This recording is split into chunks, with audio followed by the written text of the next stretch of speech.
Hey guys, Balkan here, and welcome to a show called On the Air. This is a segment where I find a YouTuber who is willing and basically find out how their channel used to be. And today I have someone who I have a lot of respect for and basically own my channel to. It's the Green Scorpion. Aw, you're making me all blush to hear, man. Sorry, man, but this is a huge. It's cool. How you guys doing today? Yeah, this guy I have a lot of respect for. It's a huge honor to be talking to you, man. Well, thank you. It's a little weird to hear someone say that about yourself, honestly. Yeah, not saying it's a bad thing though. Oh no, I get it. It's actually a pretty funny story. The Basically, if you guys look at, I have a little clip here where I can show you guys a video of what he's talking about. But yeah, me and the Green Scorpion have a lot of history together. Not in real life, but I'm a huge fan of his videos, and I'm glad he was the first guest on this show. Yay! All right, man. So, how has your day been going today? Today was actually a very busy and productive day, but I can't complain all that much. I actually had a shift from 4 a.m. to 9 a.m. today, so I spent most of the early afternoon sleeping. Oh. After that, I kind of just went ahead and got a few things done, including applying for insurance, finally. Oh, man, that's a hassle. Yeah, no, it's a very busy day, but overall, I'm doing pretty good today. That's good to hear. But getting right into it, your channel is a countdown channel, basically for gaming, right? Basically, yes. How are you introduced to the gaming community? Ooh, well, in the case of gaming, I was playing video games since I was like 5 years old, and it all started when I had a neighbor when I was living in Plainfield. Her name was Kai. That she had a Sega Genesis, and the first game I ever played was Sonic the Hedgehog 2. And that's when I pretty much fell in love with gaming. I had my first console when I was 6 years old. I got a Sega Genesis of myself, and eventually a Game Boy Pocket. From there, it kind of just... That's one heck of a start. Yeah, from there, it just kind of spiraled upward. In terms of, like, the gaming and countdown community, it started in late high school, my senior year, when I first watched a video by the Autark of Flame. I watched one that, like, I don't even remember what my first video I saw of him. I remember one of the earliest was, like, most disturbing boss battles, and that's when I really, really fell in love with the guy. After that, after watching him, I got introduced to the Fiery Joker, and then eventually Rabid Luigi. Those are the big three for me. The Autark of Flame, the Fiery Joker, and Rabid Luigi. Those are the guys that inspired me to eventually start doing what I do now. And after taking a video production class in my second year of college, I decided, hey, I want to try and do this kind of thing myself. And first project I ever worked on was Top 10 Video Game Heroes, and the rest is history. Which is actually the video I found you doing. Yeah, that was my very, very first countdown. And looking back at it now, I will admit I cringe watching it because, oh goodness, I was green during that time. But I know. Hey, I started out by just doing clips and annotations for my videos. Well, everyone's got to start somewhere, and if someone told me, hey, if you had to redo that countdown, would you? I would be like, no. That's when I started, and people seemed to like it, and pretty much it just went from there, and I was very, very happy about it. Yeah, it's somewhat similar for me. My first countdown was top 10 Zelda games, and I did end up remaking it only because of the audio errors. I basically just re-recorded it and uploaded it. Yeah, that's actually something that some people have been asking me about. It's like, hey, like, since you have more experience now, are you going to redo heroes and villains and maybe another 15 greatest Zelda boss battles? And I'm like, maybe, but I don't know. I guess it's the purist in me, because like I kind of feel hesitant retreading that old ground, because those are the countdowns that really, really got my name on the board, and I don't know. I kind of want to preserve that, at least for now. Maybe I'll redo them sometime. Yeah, I understand. But basically, you pretty much answered my next question of how your channel became to be and who inspired you, both Josh Scorcher and everybody. Yeah, it was the Autark of Flame originally. He was the start for me getting into the Countdown community, and then I got introduced to the Fiery Joker and Rabbid Luigi. And again, those are the three. But from there, I pretty much eventually came to know and recognize others like HMK, Quarter Guy, Tree's Apprentice, the Fawful's Minion, all of them. I never thought it actually manifests to the point where I'm actually working for Josh. Wait, what? Yeah, like that's actually something. Like you remember when I don't know if anyone's seen it, but the Fiery Joker was looking for editors for his channel, and I remember that. Yeah, I'm one of his editors actually. Oh, I had no idea. I knew Autarch was one, but I didn't know you were. The Autarch of Flame is a little more of a behind the scenes / co-writer for Josh. I don't know if he does any like crazy editing for Josh. Like a lot of that is left up to me and a few others. But yeah, right. The Autarch is still an active part of Josh Scorcher's team. Yeah, and I do really have a lot of respect for Autarch and Josh, especially. And it's all this huge community that really works together, and I really do appreciate that. Mm-hmm. I will admit that I kind of prefer that community over like some of the bigger names like PewDiePie or Markiplier. Not saying that I have anything against those guys. I love them. I watch Markiplier on a regular basis. But I don't know, like this community of like countdown artists that do this kind of thing, I guess has a little more hometown humility, which I appreciate. Yeah, I like the down-to-earth tone that everyone has. Exactly. That's a good way to put it. It's kind of like when my channel originally went down with the free copyright strikes and I got this channel. Whew. Yeah, it sucked. But basically, the guys who got me back into YouTubing were, besides you guys, was the PokeTubers. Oh, yeah. I watch those guys every now and then. Yeah, I'm actually working with Tyrone on a little project, but we'll keep that under wraps right now. All right. Well, good luck to you guys. Yep. Okay, back into the second question. What is your favorite video you made so far, actually? Oh, jeez. That's like asking me to choose my favorite video game. I knew that was gonna get one of you guys. Yeah, I'm not gonna do picking my own child angle because that's just old. But just name the top three.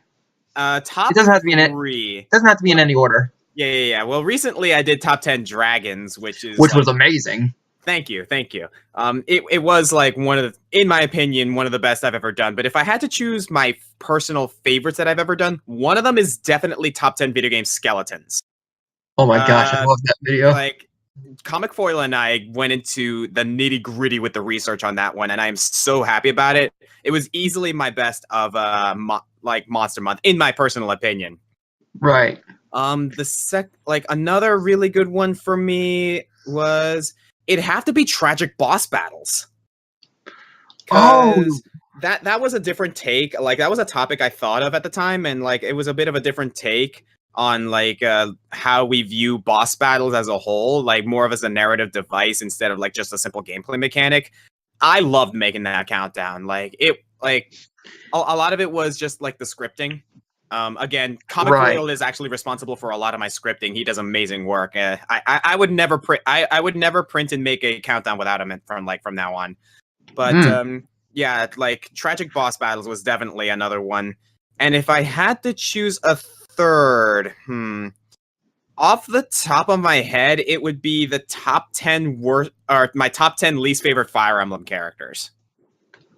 Oh, I totally forgot. Yeah, that was a patron request too, by Shy Ranger, and I'm really, really happy with that too. It might be one of my favorite works because that's one of the few countdowns that I go back to and I can safely say I am truly proud of this countdown. I would not change a thing. Yeah, I remember watching that for the first time.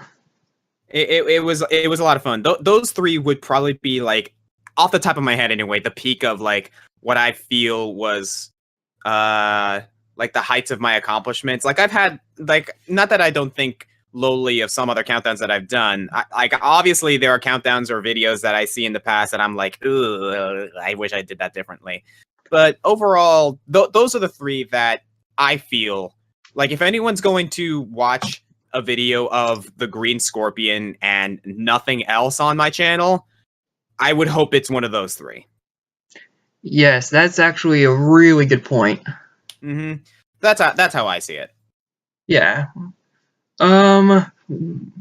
If you weren't making countdowns, what would be the other type of content you'd be producing? Well, I already do other things on my channel now. I do Let's I mean, as the Plays. main focus. Yeah, I do Let's Plays, obviously. Currently working on Metal Gear Solid: The Twin Snakes with a comic foil. And if you Right. want a little insight into what I'm going to be doing in the future, I have another Fire Emblem Let's Play planned very soon, Ooh. along with another Metroidvania style game, and another one which is a little more of a, okay, I'll actually say another Let's Play that I have planned very soon is a Telltale game. So that's gonna be fun. I'm not gonna say exactly what they are, but I'm looking forward to working on those. Aside from that, I do my 5-minute reflections, which are basically like fun little game reviews, giving my insight into what I think of this game. And I've been starting to I tend to focus on either newer games or games that not a lot of people have heard about. Mainly for the purpose of either bringing these games into the limelight or giving people insight into, hey, should we get this game or not? And of course, I take Patreon requests as well. Other than that, Q&As, basically in the form of another Let's Play. Like, I play a game and people can ask me questions and I'll answer them while I'm playing. I'm currently doing Kirby's Epic Yarn right now, which I haven't been able to resume due to the loss of data from my laptop. Yeah. But Comic Foil and I are going to be resuming that very soon, so looking forward to that. Aside from that, just like the countdown quickies and a couple of other like odd little projects that I'll do every now and then. I know a lot of people have been wondering about whatever happened to my 9.0 Super Smash Brothers challenge, and I do want to revive that eventually. I just haven't had much of an opportunity to do so at this point because other things have taken priority. As of right now, though, that's basically the nitty-gritty of what my channel is all about. And if you want a sort of insight as to what to expect in terms of like how I handle my videos, expect a lot of intellectualism and overly explained details. I love getting into just basically I go through video games with a fine-tooth comb, like just even the details I want to explain, just like if it's neat. Yes, and that's one of the things I respect about you the most, is that the passion you put into your videos. Like the amounts of giddiness and catharsis I felt when I found out that Charles Martinet voices Parthenax in Skyrim, and I'm like, this is the guy that voices Mario. Wait, what? You didn't watch my top 10 video game voice actors, did you? Oh wait, crap! Yes, now I remember. Yep, that's it. Yeah, I forgot he did that voice. Yeah, imagine my surprise when I found that out during my research, and I'm like, I have to share this with people. I have to let them know. They need to be informed. Oh my gosh! But that's basically how I. That's basically the methods or like the strategies that I use when working on my videos, and one of my philosophies that I will always put forth is that there is a huge difference between what I know is my favorite and what I think is the best. Like a perfect example, like my favorite Legend of Zelda game as of right now is either between Ocarina of Time and Majora's Mask, purely out of nostalgia and the fact that I can go back to those games today and still have a ton of fun. Are they the exact reason I put it as number 1 on my list? Yes. Are they the best games in the series, though? No, it's I don't think so. It's the adventure and the feeling it gives you, right? Yeah, far from it. Like, objectively speaking, I'd probably give the best Zelda game to maybe either Twilight Princess or Wind Waker or something like that. Right. But my personal favorite is Ocarina of Time and Majora's Mask because they have more of a personal connection. But that's how I kind of go into my research and my strategy for doing countdowns with that mindset to make sure, okay, yes, I want to express my own opinion, but I also want to express this is how I feel things should be, and this is how I feel things look the greatest, or things like that, you know? Right. Moving along, Mhm. from your Twitter and Tumblr, we've noticed that you do cosplays, and as a cosplayer myself sometimes, I'm wondering, is there a certain convention you've always wanted to go to but haven't gotten the chance to go to yet? Okay. Yeah, actually. As of right now, I'm a regular at Zenkai Con in geez, I want to say Lancaster, Pennsylvania. Ah, Look up Zenkai Con in Pennsylvania, and you'll find out. ah, The other one would be Otakon, which currently is in Washington D.C., but they might move back to Baltimore. hmm, And the other one would be bleh, Colossal Con East, which is in the Poconos, Pennsylvania. So generally in the Pennsylvania, New Jersey, Maryland area, those are the conventions I am a regular at. If there was a convention that I want to go to just have a good time and experience everything, it's PAX. I thank want to you. go to PAX. Yes, thank you. Like that I had an opportunity once to try and win a contest to get tickets to PAX East, but it never happened, Ah, unfortunately. But if like when I eventually have a little more financial stability and when I can get the opportunity, I want to go to PAX. yes, that is one of my big goals because the only conventions I'm able to attend here, because I'm in Florida, but we have two Comic Cons, Tampa and Tallahassee, which recently started up, and then there's MegaCon in Orlando. Mm-hmm. And mainly the conventions I attend is the Tampa Bay Comic Con every year. I've been going for the last 3 years. Of course. But right, and I've done a few cosplays myself, Kirito, Ezio, and I was doing Ash one year. Mm-hmm. Ooh. Uh, which cosplay have you been trying to work on recently? Well, the next convention I'm actually going to is ZenkaiCon. Right. Again, stationed in Pennsylvania. And I have 3 cosplays planned for that. The first one is actually going to be Samurai Jack. Dude, Specifically because 1, I like the character, and 2, my girlfriend who is coming with me is going to cosplay as Ikra. that sounds amazing. It's going to be awesome. The Please second make that a video. if I can remember to Or bring a video camera, I will. But right. the second cosplay I'm planning on doing, because my friend Patrick is doing Crom, and my friend Nick, nameless Nick, for any Wait, of you we who don't did? remember. No, not we, dude. Different Patrick. Oh, okay. He works with Comic Foil. But Patrick Oh, is okay. doing Crom, and nameless Nick is doing Robin. They jimmied me into that little group. I'm going to be going as Lucina. Ah, Masks Lucina specifically. okay. And as for the third cosplay, I'm still a bit on the jury's still out on my third cosplay, but I'm thinking of either reviving the Scout or Godot, or if I'm feeling ambitious and don't mind putting in the work, this is gonna sound radical. So you ready? Yeah, trust me, John. I know Radical. 2B. 2B? Yeah. Nears 2B. Oh. Yeah. Oh boy. Well, that's the That's the second reaction most I extreme. expected. That's the second most extreme cosplay I ever heard. Hey, if I can pull off Shantae and Ibuki competently, I'm feeling confident, man. Well, if my friend can go as One Punch Man, I'm pretty sure you can do that. Well, there you go. Well, that's the beauty of cosplay. Like, if you're ambitious enough, anyone can do anyone. Right. And I guess that's kind of what I want to prove as a cosplayer. I mean, I know I'm the Green Scorpion and I do videos, but one thing I do want to show is that, hey, I'm a guy and I can still pull off girl characters just as well. Right. And I've seen some pretty amazing cosplays at the convention I've been. Someone was a freaking Xenomorph last year. Ooh, okay. I remember working at Otakon last year, and someone came in as Sigma, and he was huge. Wait, Sigma? Yeah, as Mega in Man X Mega Man. Sigma. Yeah, Mega Man X Sigma. He had the armor and everything. He had like levitated boots. The dude was enormous. That sounds amazing. Made me wonder how he was able to move in that thing. Same thing. I saw someone dressed as RoboCop one year. Mm-hmm. That's the beauty of it, man.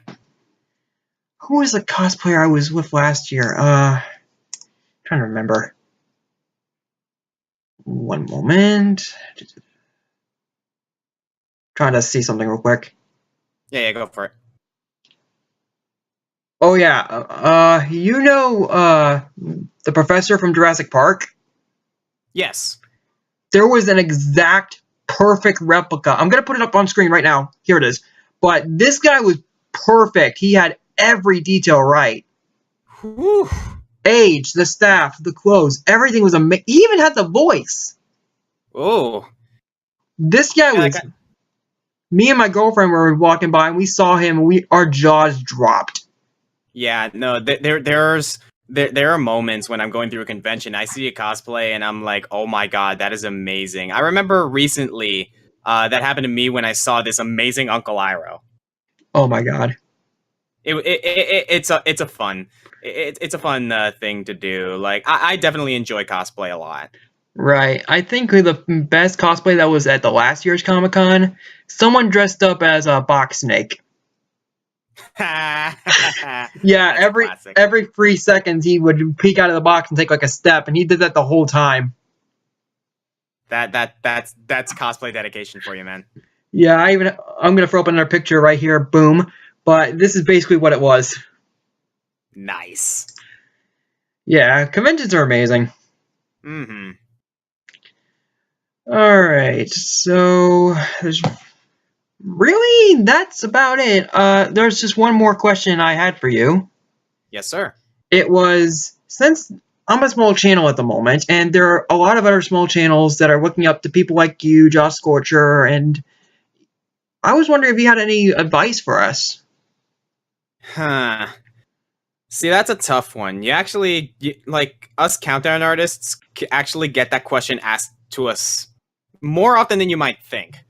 The best advice I can give personally is to those of you who are aiming to make it big in the countdown community, like or like basically just anything in YouTube in general.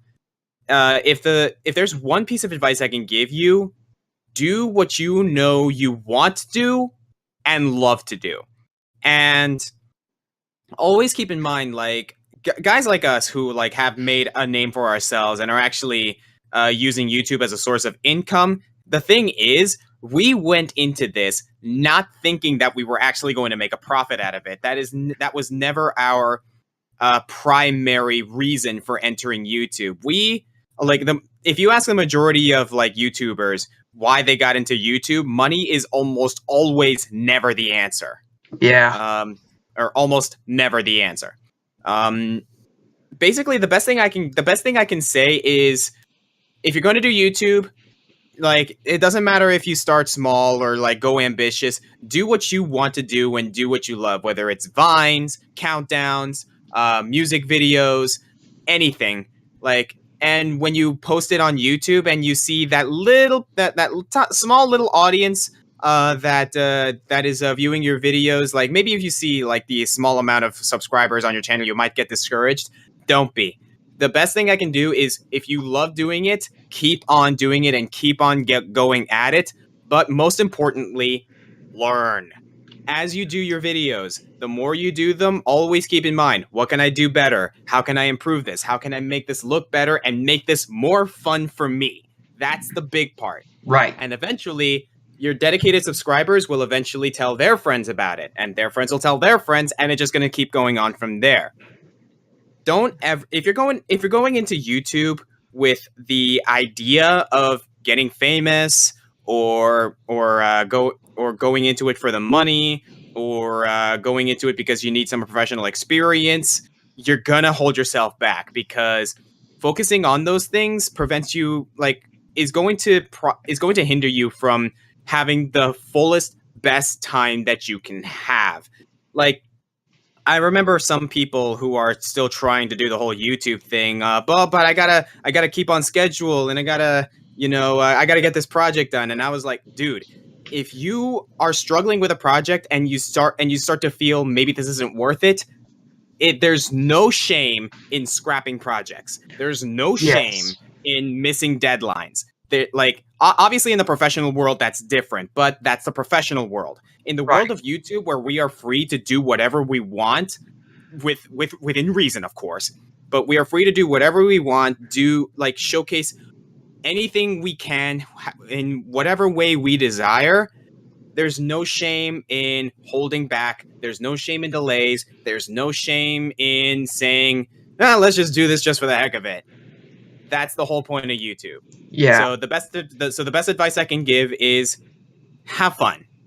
And the more and if you're aiming to really make a name for yourself, like obviously like getting famous and maybe the profit that comes from it, yeah, that's obviously something that everyone's going to have in mind, but it should be secondary.